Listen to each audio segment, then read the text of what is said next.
They forbade her from washing her hair and it rotted. This actress almost went bald, and the reason is unbelievable. Sophie Turner played one of the main roles in Game of Thrones, Sansa Stark. She revealed that for a long time, she was forbidden from washing her hair. In the early seasons, her character was royalty, so she could take care of herself normally. But around the 5th season, her character went through tough times, and to keep it realistic, the directors told her to stop taking care of her hair. She says that for a few years, she couldn't properly wash her hair, so it became greasy, brittle, and smelly, all to maintain the realism of the show. Sophie said the worst part was the endless itching, and even after a long time, they still wouldn't let her take care of herself. That's why she always seemed sad and even cried during interviews about the show. At least the strategy worked. She became one of the best actresses in the cast and won awards for her performances. After a while, she got permission to wear a wig and take care of herself normally again, but that's nothing compared to what her colleagues had to go through. The actor who played Jon Snow couldn't shave his beard or cut his hair. It was actually in his contract,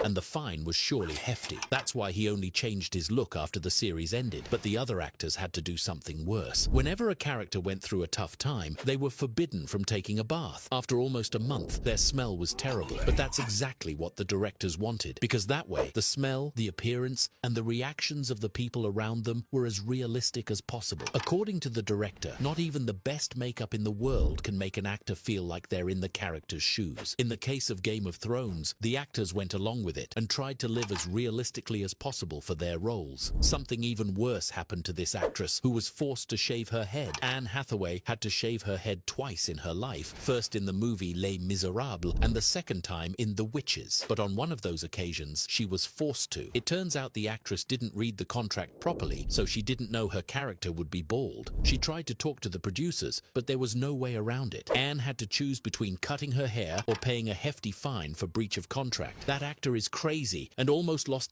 because of a role. Christian Bale may have won awards for playing Batman, but it was in the movie The Machinist that he showed he's an excellent actor. To get into his character, he agreed to completely change his body and lost almost 62 pounds in a few months. He became so thin that the producers had to keep an ambulance nearby in case of a tragedy. And the most shocking part is that shortly after, he had to gain back those 62 pounds in just 3 months to play Batman. But that cost the actor dearly. Recently, Christian said in an interview that these drastic changes are too risky and that if it were today, he would never do it. According to the actor, the hardest part was gaining weight. Bale said he struggled a lot with that because to gain weight healthily, he had to eat a lot and exercise at the same time. He said he would eat everything in sight but couldn't rest for the rest of the day. After all, he could have serious health problems if he didn't take care of himself. Something similar happened to Tom Cruise. Whoever saw the hunk from the Mission Impossible movie would never suspect that he's this guy. But believe it or not, it's him. Despite Tom being quite muscular and good looking, recently he looked like this. Cruise agreed to go bald with a big nose, over 30 pounds, just to make his character more realistic. But it was worth it, as the actor was nominated for an Oscar for Best Supporting Actor and might even appear in the sequel to the